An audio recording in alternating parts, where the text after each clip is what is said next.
Here are 5 marriage tips from old money that I would like to revisit in lieu of a question that came up on my page. And the tips I'm going to read first, and then we're going to get into the question. Look at her mother. That's how she's going to look in 30 years. Look at how he treats his siblings. That's how he's going to treat you in 3 years. If you would not consider marrying someone, do not date them. I'm going to read that one again. If you would not consider marrying someone, do not date them. If you have doubts about the marriage immediately before the ceremony, do not marry. If you have doubts about the marriage immediately before the ceremony, do not marry. This is what we often call cold feet. And I've said before that a lot of people will dismiss things, dismiss your own gut, dismiss your logic, dismiss discernment in a way that seems more logical and try to explain away things. But there's a reason that we feel certain things. There's a difference between being nervous and actually having episodes of what they call cold feet, but just actually what is reconsidering, what is this decision that I'm making? Is it the right decision? And then the last one that I wanted to read is when you marry, it's a partnership. Now there is a reason that I read those, so I want you to stick with me as I read this question. This is a question that I was going to respond to directly on TikTok in a video, but I thought I might need a little bit more than the 10-minute time delay. So the comment was on an original video. She said, girl, I could really use your advice. I followed Shera's tips, Shera 7. Got a great man that provides, takes care of me. We got our miracle baby, but then I noticed he changed. He takes his frustration out on our son. Now, I do want to make a disclaimer. I have never been a person who indulged in Shera's content. So I'm not going to be too critical of her content because that would make me a person who is speaking from an uninformed point of view. So I want to make it clear that I am going based on the clips that I have heard. I have not done a deep dive. I don't want to do a deep dive. I am using the scope of what I know to be typical advice from this woman, which maybe it's well-meaning. I think for the sake of women, it is. But I want to use these tips and I want to bring this together to answer this question. And I maybe want to give you a solution, because what I do not believe is that you should now try to leave that marriage. I think there's going to have to be a lot of acknowledgement and understanding the plight of where you are and then trying to work toward a solution. So what I do want to say, I know a lot of people who follow women like Shera, for instance, are doing so because they want a wealthy man to take care of them and they want to marry that man. And so because that is the end goal is not just a decent man. The end goal is not a man of God. The end goal is a man who has money and means to take care of me. So based on what I teach and based on where I stand, that's already starting off on the wrong foot. Even based on the principles of what is talked about in this book, the Old Money book, which we've already read this one, and I'll link some of the videos in the description of this if you want to get more clarity as to what I'm talking about. This book is not at all about marriage. It's about living like old money, even if you're not. He just gives a list of tips. If you're patient enough to listen to them, you would actually realize that even in your regular life and not having an overflow of money or fame or status or whatever, you will still be able to practice some of these things. They're very practical. Even the marriage tips, a lot of them have nothing to do with how much money you have or don't have, and it has more to do with the mentality. So going back to what I was referring to, when you start with the end in mind of I want a man who can provide a certain lifestyle for me, and that's the standard, well, there are people who make money, men who make money and are able to sustain themselves and a woman, but they may not have moral character. Money and morals don't always go hand in hand. That's why I also don't believe that every person that has money is a bad person, and I don't believe that every person that has money is a good person. We see some extremes, we see some habits, we see some practices. There are some things that you need to be wary of, but I'm not here to say that you made a bad decision simply because you went after a man with money. I am here to say that part of the issue that you had was you were going after a certain type of man to appease your own desires, and you were probably not looking at the full character. So like some of the things here, maybe you saw some things in the beginning, and I'm just speculating here because you did not say this in your question, but I'm bringing it up so that you can consider these things and so other people can consider it as well. If you're blinded by the money and you saw a little bit of rage in the dating phase and you're like, oh, that's fine, he's probably just stressed out, If you're blinded by the money, but you notice that he has a tendency to be flirtatious with women, but you're like, oh, that's just him being friendly. If you're blinded by the money and the potential for him to provide for you and to give this lifestyle to you, but you notice that this is not a man of God, he's blasphemous, he's actually doing a lot of things in darkness, and you're like, oh, it's not that serious, it's fine, you know, then that's a decision that you now have to work with, right? And so what it sounds like happened is you didn't really do like a super character analysis. You say a great man that provides, but I'm not sure what the actual definition or characteristic traits of this man are. So I'm just going by what you say, a great man that provides and takes care of me. That's the only context that I have. You said we got our miracle baby, which I'm not sure if that meant that you were having trouble conceiving before. But I will also tell you from a biblical perspective, you may have idolized that relationship. You may have idolized even having a baby. You may have idolized this life that you desire in your heart. And when you are in idolatry, you place things over God. So when you're in idolatry, you're so obsessed in worshiping of even if you're not lifting your hands up and praising and worshiping that thing, worshiping as in it's more important. Worshiping as in you become obsessed with it. You're trying to do it. And I'm going to tell you, people who typically, and this is going to be calling you out a little bit, it might be a little conviction in this, people who follow advice specifically from women who are high value women teaching you to get high value men are typically in idolatry, because that's not how you're supposed to choose a spouse for yourself. Yes, we want to have men who have standards and have means to provide, but I even had this conversation yesterday with someone in my family, and we were talking about how a lot of women are looking for a unicorn. So for instance, women are all seemingly looking for a man who can provide and who has all the time in the world to also be there for them emotionally. He's really romantic, all of these things. And it's not that those men don't exist, but I would venture to say, and this is not 100% accurate number, this is just me speculating, right? I would venture to say that out of 100% of men, there's 1% of men that have full control over their time and money in a way where they can put all of their focus on their woman, and that's not even really healthy. And when I say there's 1% of men that can do that, what I mean is there's a small percentage of men who have enough money that they don't have to spend so much of their time working, that they can actually focus all of their attention on the woman. And this is what women think that they want, right? So I'm going a little bit farther here, but it's going to tie back.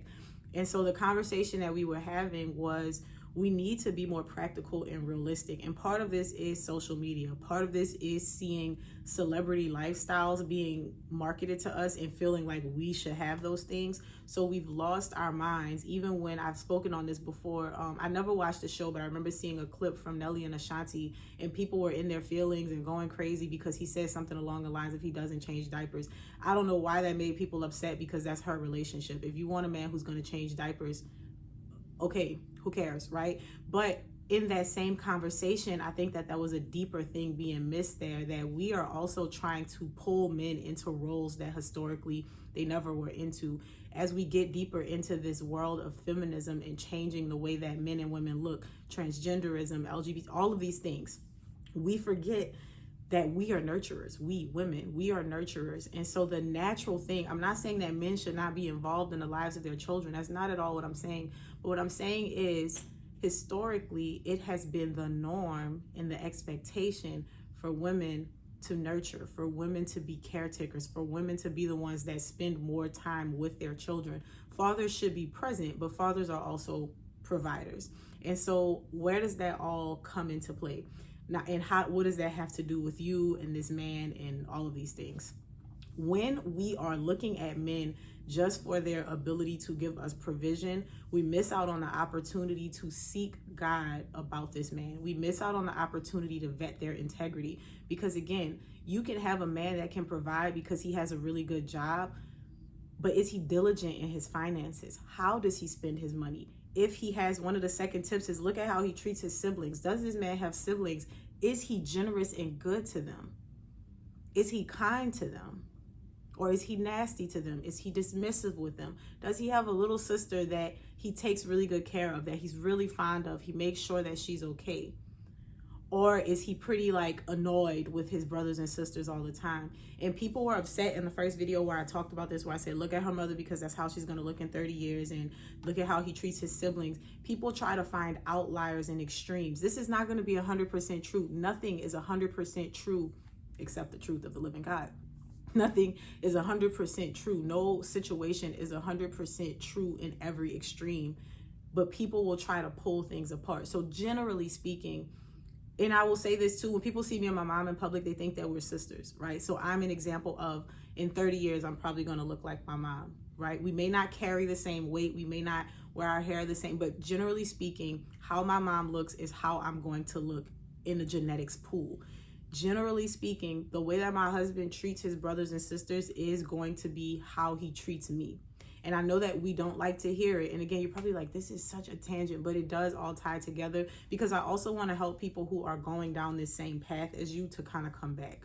So when you look at these things, and when you're looking at, I want a man that can provide, you're focusing so much just on money that you're not paying attention to anything else. You're not paying attention to if this man is a decent man. You're not paying attention to if he's diligent with his finances. You're not paying attention to if he actually has an anger problem, or if he's able to regulate his anger. And the Bible tells us to be angry and sin not. So anger is not the problem. I talk about this all the time. When we were reading Emotional Intelligence Habits, I was saying that anger is not real. A lot of people took that and ran with it. But what I was saying was, yes, anger is a real emotion, but typically it's not the primary emotion. It's just the thing that we use to present the emotion that we're trying to cover up, like fear, embarrassment, shame, whatever, betrayal, however we may feel.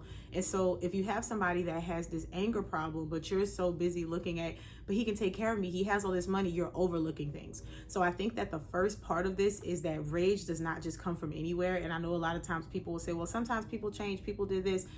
Sometimes people are not changing. Sometimes we are overlooking things that are there because we want to see something through. So you may see that a guy has anger issues, but you keep excusing it because you just really want to be with him and you want to write your own destiny. You might see that this guy is really flirtatious and a little too friendly with other women, but you're like, oh, that's all going to change when we get married. And then you're surprised when he starts cheating on you. You might see, and by the way, I'm talking to women here about all of these things. If you're a man listening to this, which I'm not sure why, but if you're a man listening to this, put the shoe on the other foot. It all applies, because people will also say, well, all these things apply to men too. Yes, they do, but I'm talking to women. And so when you say that he's a great man, I'm not sure what your standard of a great man is, and if it's only that he was a great man because he could provide for you. If that's the case, I would say that was probably that was your first error. And then your second would have been not seeking the actual biblical source of understanding the character of a man, and seeking out the wisdom and worldly advice of other women who are living these lives that they're now selling to you. Not physically selling, because maybe you didn't take a course or anything, but you're consuming that content, right? And so I want to be very careful with the words that I say in this video too, because I don't want people to take what I'm saying and twist it, but I'm very stern about what I'm saying, because it is true that there are women who are being gaslit and manipulated into these relationships because they think that they're the one that's controlling their destiny. They think that they're the one with the one up, but really you're just playing into the hands of men who know what you're doing, because these men are smart. They're aware of what you're doing. And because you're idolizing these things, you're allowing these things being these relationships with men who can provide for you. The enemy is using that against you, because again, that's idolatry. And so what does that have to do with you, your situation, and how do you get out of it? One, if you are a Christian woman, which if you've been listening this long, you probably are. If you are a Christian woman and you have gotten yourself in a relationship with a man, marriage, with a man that you are now uncertain of, with a man that you feel, I'm unequally yoked, I want you to know that you are no longer dating and you are in covenant with that man. So your first thing is not to try to consider a divorce. Your first thing is not to try to leave that marriage, because that is not what God instructed you to do. There are means and reasons for a marriage to end, but this is not one of them. And so one of the first things that you actually have to do is repent for idolizing this relationship, because that's exactly what it sounds like. You and God will know. Do not go to God with your games and your foolishness. Don't go to God lying. Don't go to God trying to hide things, because he knows. And as much as people toss around the phrase, God knows my heart, God knows, he absolutely knows your heart, and he knows what your intentions were, and he knows what it is that you were craving when you were putting yourself in front of this man to be presented to be married to him, and whatever little manipulative games you played. So you need to repent for that entire practice, and then you need to ask God to help you. You need to ask God to help you to problem solve. You need to ask God to help you to surrender. You need to seek his forgiveness, and then you need to start praying for your husband. And this is where things get hard, because a lot of times when I talk to women, now mind you, I talk to single women, but I also talk to married women in two different ways. And if you are a single woman in this situation where you were like asking for relationship advice about a man that you weren't married to, and he has anger issues, I would instruct you that you probably need to leave that situation. But this is actually your husband. This is your husband. So we do want to give him grace. We do want to give him covering. And biblically speaking, you can be his covering if you live out loud what Christianity is, but you can't just start doing it. You have to repent for the decision that you made. You have to admit to God that what you did was idolatry. You have to admit to God that what you did was wrong, and you were seeking your own will. You were placing God in the back because you had your own idol that you were so happy about. You had your own idol, which was this marriage with this man who could provide for you, and now this baby. And so we also have to realize that sin has consequences, right? And so I'm not necessarily saying that the consequence of your idolatry is that this man is now being in a position of taking out his frustration on your son, but that is a potential. And so we have to pray against these things. And this is not what people like to hear, because everybody likes a straight up application of what can I do right now? Let me write this down. Prayer, things in the spiritual realm, they don't move the way that we want them to move, and we have to be very, very diligent. And this is why a lot of people don't get out of the situations that they're in, because they're living in sin, hoping for change and trying to do things on their own. So it's really important that you take these things to God with an open heart, being transparent, repent for the decisions that you made, and then pray to God for your situation to get better. Do not provoke your husband. I have videos about these things, and a lot of times women will accuse me of telling women to do things that are oppressive. It is not oppressive. A lot of people don't understand what true submission and headship under God means. And a lot of people don't understand just how seriously God takes these marriage covenants. And a lot of people don't understand that you are in extreme error when you try to operate outside of God's design in your marriage. So you need to submit to your husband. You need to be respectful to your husband. You need to be loving and engaged with your husband, but you also need to pray for him. And you need to walk in the fruit of the Spirit. You can read about the fruit of the Spirit in Galatians 5:22. But it's going to be joy, love, peace, long suffering, right? All of these things, humbleness, meekness, kindness. So you can't be combative. You can't be going tit for tat. There's going to be times where you're going to have to swallow your pride because he might say something that you don't like, but you're going to have to operate in love, and you're going to have to allow God to lead, because you've done enough playing with your own hands and this mild witchcraft and manipulation, taking this advice to get into this situation. Now you need to surrender those things over to God, apologize to him, seek his forgiveness, and ask his guidance on what to do next. That's probably not the answer that you were seeking. And the reason that I tied it in with the tips that I just shared was because, again, if there is someone who is out there following this advice and you have not yet found a suitor, I want you to stop dead in your tracks and just take it back. Because what we need to talk about as single women is your primary goal is not provision in a man. Because I'm going to tell you, even though I talk about the role of a man as a provider, let's say you marry a guy that you met in college. Y'all are both coming out of college. He's not going to be able to provide for you with all of his student loans and his starter level job. He's just not going to be able to do that at 23 years old, ma'am. And so a lot of times we're looking at these end results of even seasoned situations. Like we see these women who get married to men who can provide for them, and they have all this time and energy. But sometimes the truth of that story, not always, sometimes the truth of that story is this man's second marriage. He's significantly older. He has had time to build up his career, and he has money. That's not always the case. So don't run with that, but I'm just explaining a situation. And so be very wary to the women. I'm kind of now talking to other women who are seeking the same advice. Be very wary of the advice that you do take. Be very aware and alert of how you interpret the things that are said, and make sure that your truth stems from actual truth and walking in righteousness. If you're not a Christian woman, you don't have to be offended. You can just not watch the video. But just know that I'm always talking to women of God, and I'm always giving advice from a biblical perspective, because a lot of us are living in delusion. A lot of us are chasing after our own desires. A lot of us want to be lazy, and that's why we want men who can provide for us. We don't want to show up in the way that God has called us to. We don't want to be women of God and allow God to prepare us for these things. We want to skip steps, and we want to take life into our own hands, which, I love you, friend, but that's exactly what you did in this situation. And now your responsibility is to repent and continue to seek God. There's going to be some prayer and fasting in there.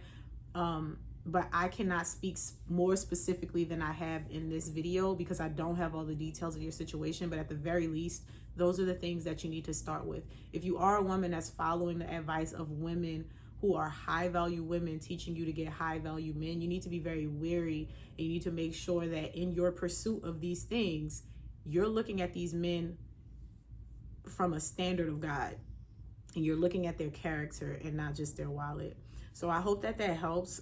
If this is something that you're continuing to struggle with, I would invite you to go ahead and log on and enroll for a seat in the upcoming session with Wifey School. If you're a single woman and you would like to consult with me, please don't enroll in Wifey School. You are going to enroll in the Womanhood Series. Those are two different programs. Obviously, womanhood is at the forefront, but not just womanhood, biblical womanhood. And in the Womanhood Series, I'm helping single women, fiancés, and girlfriends. In the Wifey School, I'm helping women who are already married to see the light at the end of their tunnel and give them tools to stay married. Womanhood Series, I'm not even helping you to find the perfect guy or be a matchmaker. I'm helping you to set up the standard of biblical womanhood in your life so that you cannot be gaslit and manipulated. So I hope that helps. I will leave the links for those things below. I will also leave the links to some videos where I previously discussed marriage, particularly in the Old Money book.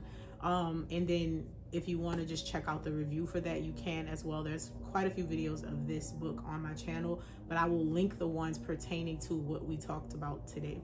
And I will see y'all in the next video.